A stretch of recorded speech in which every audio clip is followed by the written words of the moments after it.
Olá pessoal, por aqui o professor Fernando. Então, dando continuidade ao assunto que abordamos nas últimas aulas, nos últimos roteiros, eu venho falar um pouco mais sobre estatística.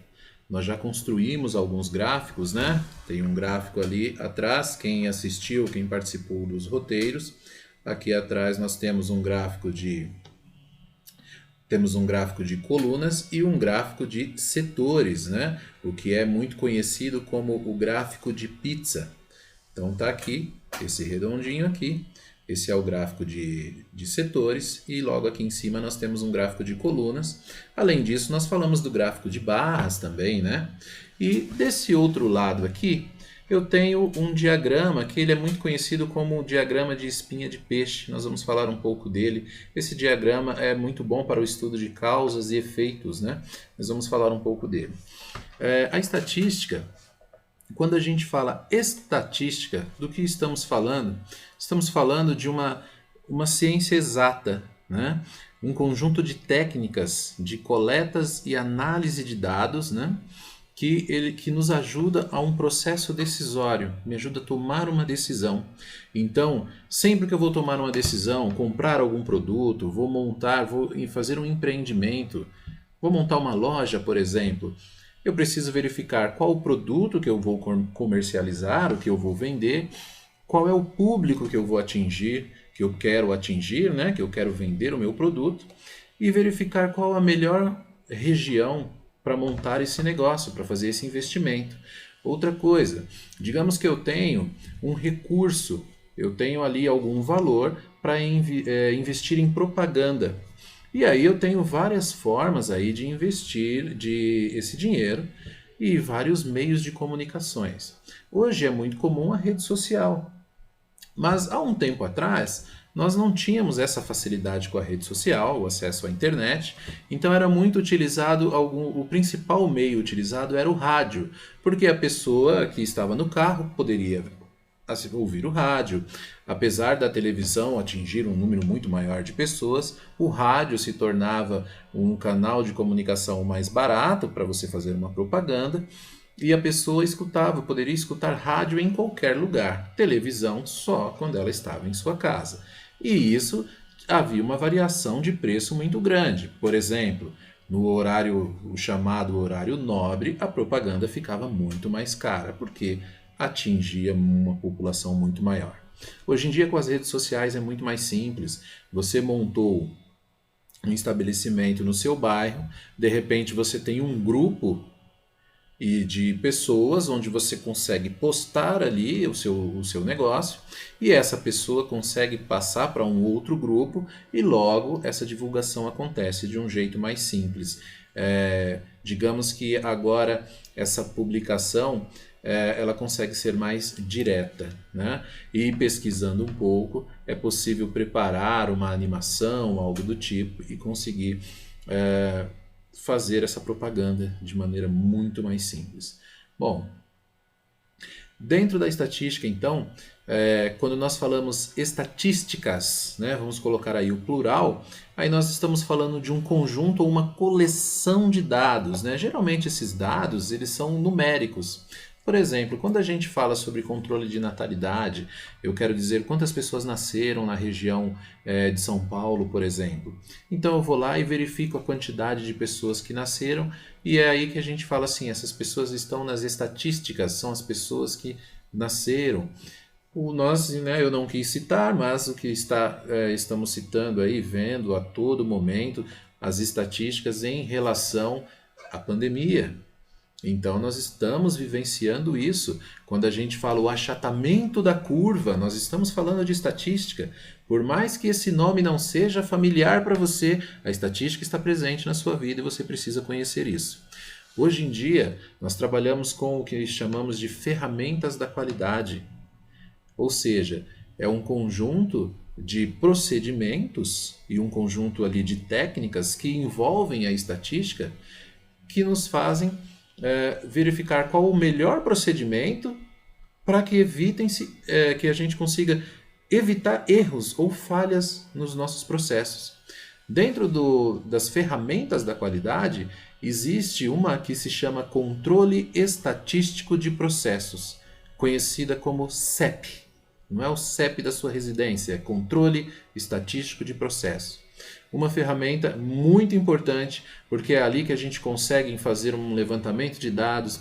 Dentro de uma empresa, você consegue verificar a produção dos seus funcionários e ali consegue analisar se um funcionário produziu mais ou menos, qual desses funcionários, o porquê produziu mais. Esse que produz mais, ele pode contribuir com este outro que produziu menos e tentar passar um pouco de sua experiência. É claro que a empresa ela quer funcionários produtivos. Isso é normal. Toda empresa quer produzir. E se ela produz, o ideal é que seja justa e que o funcionário seja também remunerado de forma justa, né? É isso que esperamos. Bom, aqui no diagrama, quando eu falo sobre o diagrama de espinha de peixe, não deixa de ser um levantamento estatístico. Ele também é uma ferramenta da qualidade, assim como acontece com a estatística. Eu vou dar um exemplo. Bom, veja que interessante. Eu tenho aqui a espinha de peixe e ela me acusa que houve aqui, olha, uma ocorrência. Ocorreu algo aqui. O que aconteceu? Eu entrei em um determinado local, vamos supor que você entrou no seu ambiente de trabalho e você verificou que tem um papel no chão. E um papel, eu coloquei aqui um papel no chão, mas poderia ser qualquer outro resíduo ali no chão, né, que está atrapalhando naquele local. Nesse diagrama das causas e efeitos, você vai verificar o porquê esse papel está no chão. O que aconteceu para que esse papel esteja ali? E aí você vai fazer um levantamento e vai verificar o que? Estatisticamente, qual é a principal causa e tentar resolver essa principal causa. Eu coloquei aqui algum exemplo, eu pus aqui, ó, lixeira. E aí você vai verificar, bom, o papel está no chão. Primeira coisa, eu tenho uma lixeira nesse local? Se eu não tenho uma lixeira, eu preciso providenciar uma. Então é o meu primeiro passo, eu vou providenciar uma lixeira. Se eu já tenho essa lixeira, mas ela estava muito cheia e por isso o papel caiu para fora e estava ali no chão, aí eu preciso verificar. Bom, eu tenho alguém responsável pela coleta desse lixo e se essa pessoa está sobrecarregada e não conseguiu fazer isso a tempo, qual é a solução? Vou colocar alguém para ajudá-la. Eu preciso de mais um funcionário para manter o local em ordem. Bom, se essa pessoa teve um problema de saúde e não veio trabalhar hoje, eu preciso então me antecipar ao problema e colocar alguém para substituir essa pessoa, até que ela se recupere. Bom, essa lixeira não estava no local, então eu preciso verificar. Existe uma lixeira e ela não estava no local, por que foi retirada? Vamos colocar de volta. Então eu soluciono esse problema. Bom, a partir do momento que eu solucionei esse problema, eu posso verificar se existe alguma outra causa, algum outro efeito. Eu posso olhar e observar, por exemplo, o vento, bateu um vento aqui e derrubou esse papel no chão. Então eu preciso solucionar esse problema. Por que o vento? Tem algum ventilador ligado? Preciso desse ventilador? Preciso de uma janela aberta? Então, se eu preciso disso, eu não consigo controlar o vento. Eu vou ter que cuidar para que esse papel não caia. Colocar algo que segure esse papel sobre a mesa. Resolvido esse problema do vento? Ok, isso aqui está resolvido. Bom, eu também posso, na hora de analisar esse problema, alguém pode chegar para mim e falar assim, mas sempre foi assim. Esse papel sempre esteve aí. Então vamos pensar aí uma outra fala do saudoso Belchior. O novo sempre vem. Se foi sempre assim, não será mais. Então vamos solucionar o problema. Foi sempre assim, não será mais. Vamos buscar uma solução para que não aconteça a desordem no local. Eu preciso que o meu ambiente de trabalho esteja organizado. Resolvo esse problema também. Bom, resolvido esse problema, digamos que no meio dessa análise você foi verificar e alguém simplesmente te disse: eu não sei porque esse papel está no chão. Vamos procurar saber, e a partir do momento que procuramos saber, foi nesse momento que nós listamos a possibilidade do vento, a possibilidade da lixeira, ou o sempre foi assim e resolvemos esses casos para evitar o quê? Que continuem os papéis no chão. Então isso seria a gente tratar a causa, né? Qual o efeito que eu tive ali no final? Eu tive um papel no chão. Qual foram as causas? Eu vou fazer um levantamento dessas causas, trabalhar a solução desses problemas para que evite isso, o que me desagrada no final.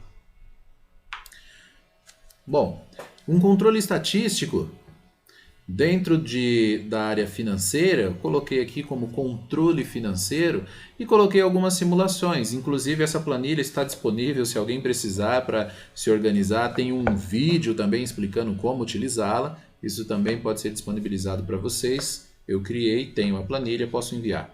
Enfim, digamos que você vai fazer um controle das suas finanças. Isso nada mais é também que um levantamento estatístico. Então, vamos simular aqui que alguém recebeu ali, aqui está escrito pai e mãe, porque foi um trabalho com adolescentes e eu simulei que eles recebiam uma mesada.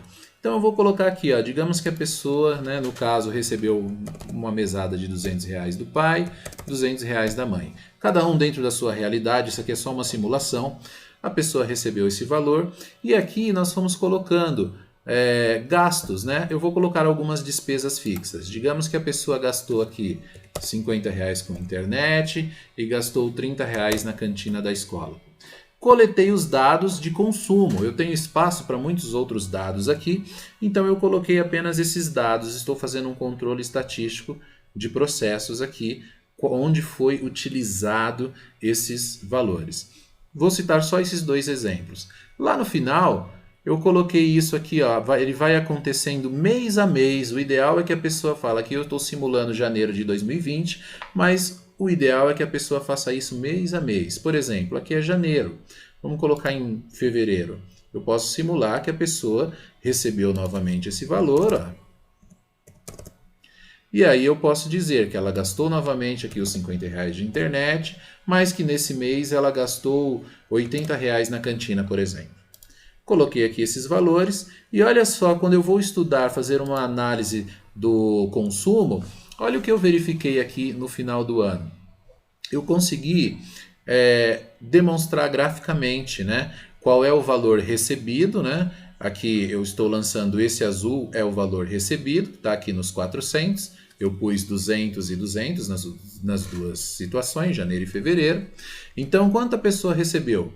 Janeiro ela recebeu 400. Está aqui a demonstração em um gráfico de colunas. Quantos ela recebeu em fevereiro? Também 400.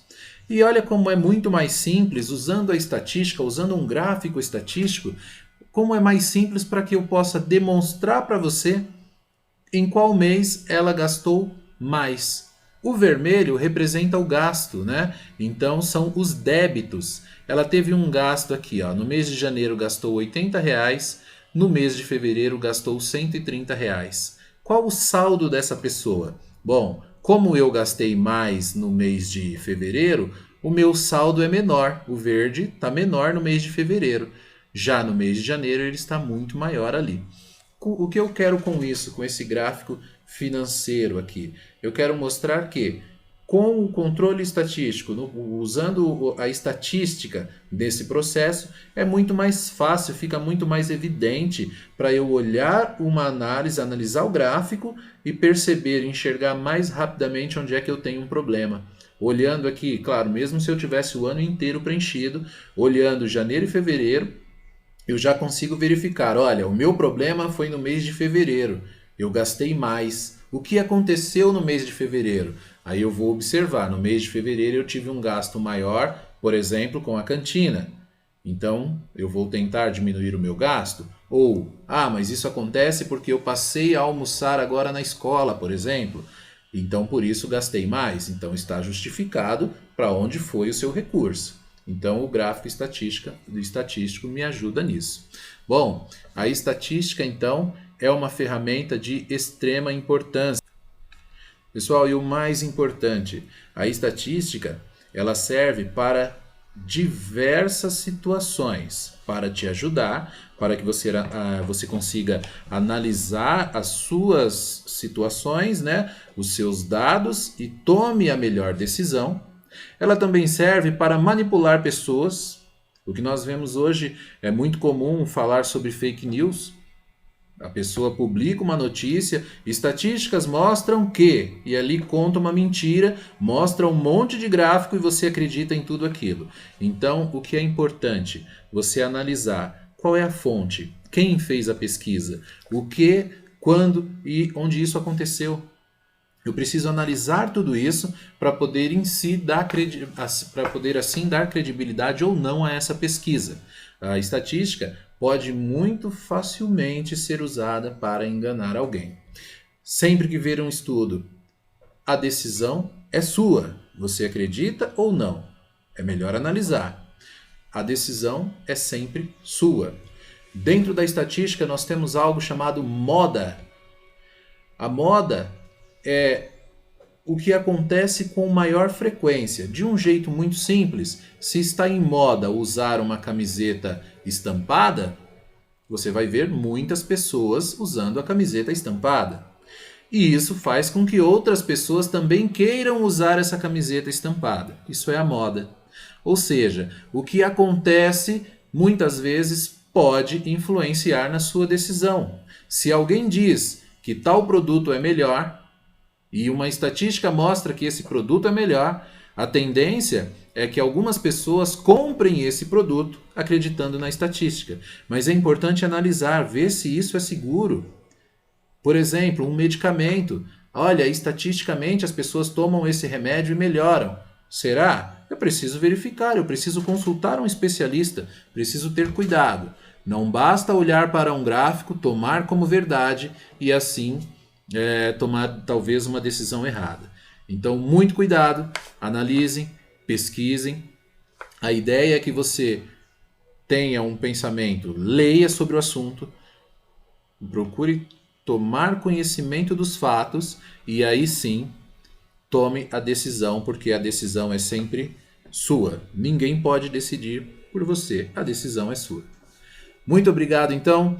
Assistam os vídeos onde estão aparecendo as montagens, as construções dos gráficos. Dentro dessas construções de gráficos, nós estamos falando sobre proporcionalidade, regra de 3, ângulos, né? Estamos falando, enfim, sobre a construção do gráfico de barras, gráficos de colunas, gráficos de setores. Isso é de extrema importância, são conceitos básicos. Ah, mas eu tô, talvez você que está me ouvindo agora, mas eu estou no 6º ano, é possível entender? Claro que é. Estão sendo usados conceitos básicos e explicando de forma simples. Participe, assista, procurem ter esse conhecimento e assim, com certeza, você vai ser crítico, cidadão pensante, capaz de decidir, porque a decisão é sempre sua.